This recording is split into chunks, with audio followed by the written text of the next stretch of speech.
জেঠুর সামনে ফাঁস হয়ে গেল মেঘনাথের সমস্ত কুকীর্তি। অর্জুনের প্রমাণে কেঁপে উঠল পুরো পরিবার। হ্যাপি এভার 70 দেখতে চলেছেন আজকের পর্বে। বিস্তারিত জানতে ভিডিওতে একটি লাইক দিয়ে চ্যানেলটি সাবস্ক্রাইব করে সম্পূর্ণ ভিডিওটি দেখতে থাকুন। গল্পের শুরুতেই আমরা দেখতে পাবো অর্জুন তো রাগে ফুঁসছে, তার চোখে মুখে এমন এক কঠোরতা যা দেখে আশেপাশে পুলিশ অফিসারও ভয় পেয়ে যায়। সে টানতে টানতে শাগনিক নেতা ঘর থেকে বের করে নিয়ে আসছে। শাগনিক যদিও এখনো নিজের ক্ষমতার দম্ভে অন্ধ, বাইরে এসে সে অর্জুনকে কটাক্ষ করে বলে, আপনি ভুল করছেন, আপনি জানেন না আমার বাবাকে। আপনার চাকরি কিন্তু খেয়ে নিবে, আপনার পুরো কেরিয়ার শেষ হয়ে যাবে। কথাগুলো শুনে অর্জুন থেমে যায়। কয়েক মুহূর্তে সে শাগনিকের দিকে তাকিয়ে থাকে, তারপর ধীরে ধীরে তার চল শক্ত হয়ে ওঠে। এখনো তোর এত অহংকার? শাগনিক হেসে বলে, অহংকার নয়, বাস্তবতা। এরপর অর্জুনের ধৈর্যের বাঁধ ভেঙে যায়। সে শাগনিকের জামার কলা চেপে ধরে বলে, আর একবার যদি ক্ষমতার বড়াই করিস না, তাহলে তোর মুখটাই তুই চিনতে পারবি না, বুঝতে পেরেছিস? যা শুনে চারপাশের এক অদ্ভুত নীরবতা নেমে আসে। পুলিশ অফিসার বুঝতে পারে আজ অর্জুন শুধু একজন অফিসার নয়, একজন মানুষের অপমানের বিচার করতে নেমেছে। এরপর শাগনিককে পুলিশের গাড়িতে তোলা হয়। কিছুক্ষণ পর সবাই পৌঁছে যায় মেটেগঙ্গার বস্তির পাশে একটি খোলা মাঠে। সেখানে আগে থেকে গঙ্গা, নির্ময়, সুনন্দা এবং আরো অনেক পুলিশ সদস্য অপেক্ষা করেছিল। গাড়ি থেকে নেমে অর্জুন দূরে দাঁড়িয়ে থাকা একটি কালো গাড়ির দিকে তাকায়। তারপর মৃন্ময়কে বলে, দেখেছ, নেতাবাবু চলে এসেছে, ছেলেকে বাঁচাতে এসেছে। মৃন্ময় উদ্বিগ্ন হয়ে বলে, স্যার, উনি যদি সমস্যা করেন? অর্জুন তখন বলে, আইনের কাজে কেউ বাধা দিলে সে যত বড়ই মানুষ হোক না কেন গ্রেপ্তার হবে। ঠিক তখনই নেতাবাবু এগিয়ে আসে। তার মুখে স্পষ্ট রাগ ফুটে উঠেছে। অর্জুন ব্যানার্জি, তুমি সীমা ছাড়িয়ে যাচ্ছ। আমি ডিজিপিকে ফোন করেছি, আমার ছেলেকে কোথায় এনেছ? অর্জুন তখন শান্তভাবে বলে, পুলিশের তদন্তে হস্তক্ষেপ করবেন না। তুমি জানো না আমি কে? আমি খুব ভালো করেই জানি আপনি কে, কিন্তু আজ এখানে শুধু একটা পরিচয় চলবে, আইনের পরিচয়। নেতা তখন দাঁত চেপে বলে, এর ফল কিন্তু ভালো হবে না। অর্জুন ওর চোখে চোখ রেখে বলে, সত্যের পথ চলার জন্য ফলের ভয় আমি অনেক আগেই ভুলে গিয়েছি। এই কথার জবাব দিতে না পেরে নেতা গাড়িতে গিয়ে বসে পড়ে। অর্জুন গঙ্গার দিকে ঘুরে দাঁড়ায়। গঙ্গা, বস্তি, সবাইকে খবর দাও, আর সবাই দেখুক অন্যায় শেষ কোথায়। গঙ্গা ছুটে যায়, সে বাড়ি বাড়ি খবর দিতে থাকে। মুনিয়া আসে, বুলি আসে, গঙ্গার মা আসে। আস্তে আস্তে পুরো বস্তির মানুষ মাঠে জড়ো হতে শুরু করে। যারা সেদিন মাস্টারমশাই অপমানের কথা শুনেছিল তারা আজ সত্যিকারের বিচার দেখতে এসেছে। কিছুক্ষণের পর সেখানে মাস্টারমশাই উপস্থিত হন। তার চোখে এখনো সেই অপমানের ছাপ স্পষ্ট। অর্জুন সম্মানের সঙ্গে তাকে সামনে নিয়ে আসে। মাস্টারমশাই, ভালো করে দেখুন তো, এই ছেলেটাই কি সেদিন আপনাকে অপমান করেছিল? মাস্টারমশাই কিছুক্ষণ তাকিয়ে থাকে, তারপর ধীরে ধীরে মাথা নাড়ে, বলে, হ্যাঁ বাবা, এই ছেলেটাই ছিল। মুহূর্তের মধ্যে যেন চারপাশে উত্তেজনা ছড়িয়ে পড়ে। বস্তির কয়েকজন যুবক চিৎকার করে বলে, স্যার, ওকে আমাদের হাতে ছেড়ে দিন, আজ আমরা ওকে শিখিয়ে দিব অপমানের মূল্য কি। কিন্তু অর্জুন সঙ্গে সঙ্গে হাত তুলে সবাইকে থামিয়ে দেয়, বলছে, না, আইন নিজের হাতে তুলে নিলে তোমাদের আর অপরাধীর মধ্যে কোনো পার্থক্য থাকবে না। যা শুনে সবাই চুপ হয়ে যায়। এরপর অর্জুন শাগনিকের দিকে তাকায় আর বলে, মাস্টার মশাই, পা ধরে ক্ষমা চাইতে। শাগনিক যেন বিশ্বাস করতে পারে না, বলছে, আমি? অর্জুন বলে, হ্যাঁ তুই। আমি এই বস্তির লোকের সামনে ক্ষমা চাইবো? যখন অপমান করেছিলি তখন কি মনে ছিল উনি একজন সম্মানিত শিক্ষক? শাগনিক কোনো উত্তর দিতে পারে না। অর্জুন তার কলার ধরে টেনে নিয়ে যায়। পরের মুহূর্তেই শাগনিককে মাস্টারমশাই পায়ের কাছে ঠেলে ফেলে দেয়। চারপাশের মানুষ নিঃশ্বাস বন্ধ করে সেই দৃশ্য দেখতে থাকে। ক্ষমতার দম্ভে ভরা এক যুবক আজ নত যেন। এদিকে গঙ্গা তার মায়ের হাত ধরে দাঁড়িয়ে আছে। সে ফিসফিস করে বলে, মা, দেখেছো, স্যার ঠিক সিংহের মতো। গঙ্গার মা আবেগে বলে, এমন মানুষই সমাজের দরকার। অন্যদিকে শাগনিক বাধ্য হয়ে মাস্টারমশাইয়ের পা ধরে। অর্জুন বলে, শুধু পা ধরলেই হবে না, ক্ষমা চাইতে হবে। শাগনিক তখন নিচু গলায় বলে, মাস্টারমশাই, আমাকে ক্ষমা করে দিন। অর্জুন সঙ্গে সঙ্গে বলে, কেউ শুনতে পেল? চারপাশ থেকে আওয়াজ আসে, না স্যার, শুনতে পাইনি। অর্জুনের ঠোঁটে কঠিন হাসি ফুটে ওঠে। যেই ভলিউম গান বাজিয়েছিলি সেই ভলিউমের মতো ক্ষমা চাইতে হবে। শাগনিক মুখ ফ্যাকাশে হয়ে যায়, কিন্তু আর কোনো উপায় নেই। অবশেষে চিৎকার করে বলে, মাস্টারমশাই, আমার ভুল হয়েছে, আমাকে ক্ষমা করে দিন। কথাগুলো বলতেই যেন তার অহংকারের শেষ দেয়ালটা ভেঙে পড়ে। মাস্টারমশাইয়ের চোখ ভিজে ওঠে। বহুদিনের অপমানের পর যেন একটু হালকা হয়। কিন্তু অর্জুন এখানেই থামে না। সে বলে, আজ শুধু ক্ষমা চাইলেই হবে না, অপরাধীকে শাস্তি পেতে হবে। এরপর সে মৃন্ময় এবং সুনন্দাকে ডাকে। নোট করো, বৃদ্ধ মানুষকে অপমান করা, হুমকি দেওয়া, জোর করে মামলা তুলতে বাধ্য করা এবং সাধারণ মানুষকে হয়রানি করার অভিযোগের মামলা হবে। সাগনিকের মুখ থেকে সমস্ত রং যেন উধাও হয়ে যায়। সে প্রথমবার বুঝতে পারে আজ তার বাবার ক্ষমতাও নেই তাকে বাঁচাতে। পুলিশ এগিয়ে আসে, হাতকড়া বের করা হয়। সাগনিক আতঙ্ক চোখে চারপাশে তাকায়।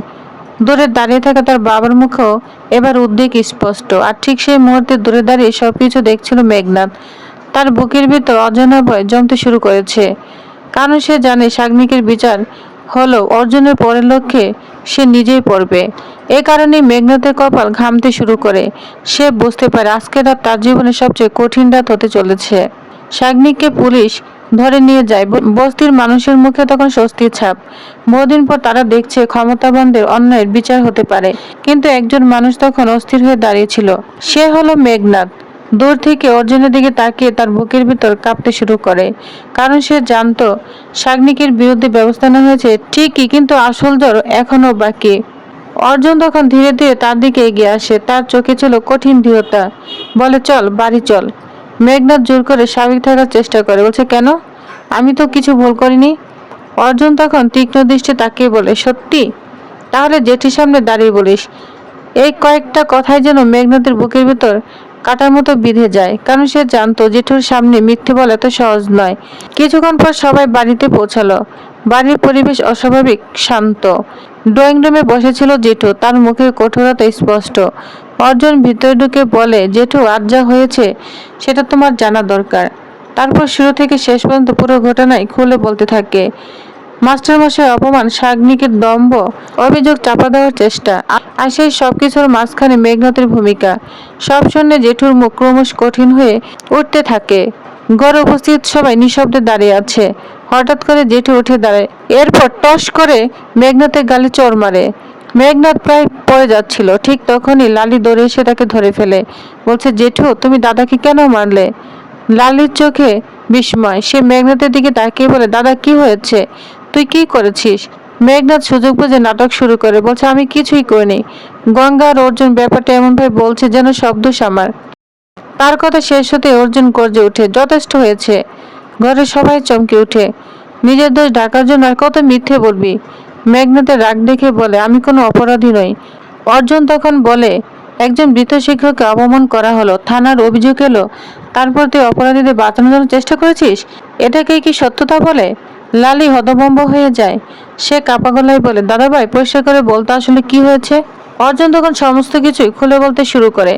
সে বলল, কিভাবে সাগনিক আর তার বন্ধুরা বাগান বাড়িতে পার্টি করেছিল, কিভাবে মাস্টারমশাই শব্দ কামনা অনুরোধ করেছিলেন, কিভাবে তাকে অপমান করা হয়েছিল, জোর করে নাচানো হয়েছিল, তার জামা কাপড় ছিঁড়ে দেওয়া হয়েছিল।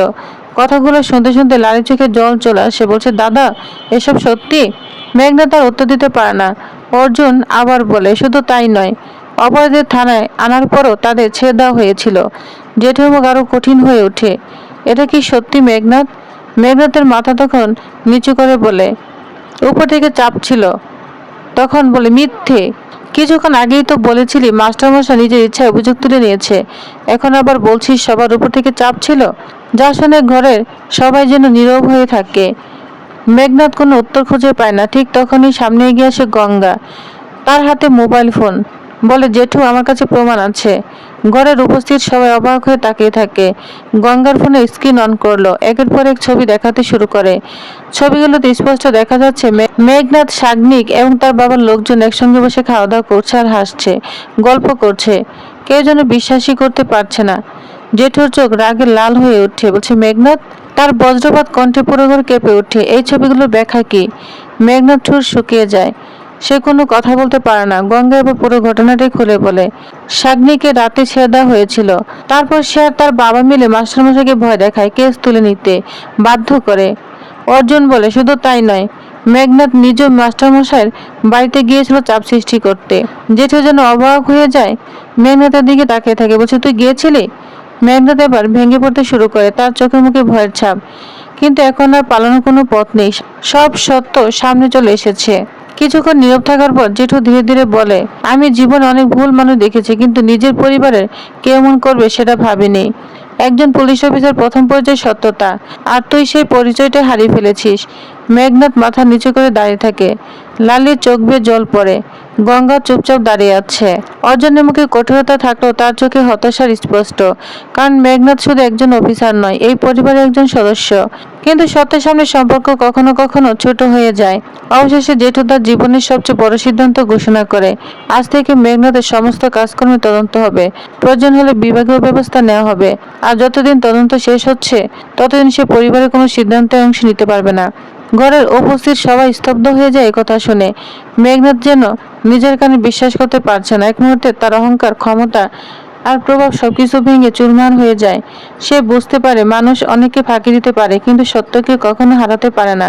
আর সেই সত্য আজ তার জীবনের সবচেয়ে বড় বিচারক হয়ে দাঁড়িয়েছে। মেঘনাদ মাথা নিচু করে দাঁড়িয়ে থাকে। তার সামনে অন্ধকার ভবিষ্যৎ।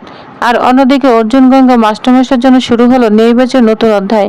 কিন্তু প্রশ্ন এখনো রয়ে যায়, মেঘনাদ কি নিজের ভুল বুঝতে পেরেছে, নাকি প্রতিশোধের আগুন আরো ভয়ঙ্কর হয়ে ফিরে আসবে? সেই উত্তর লুকিয়ে আছে আগামী পর্বে। নেক্সট আপডেটটি জানতে অবশ্যই আমার সাথেই থাকুন। ধন্যবাদ।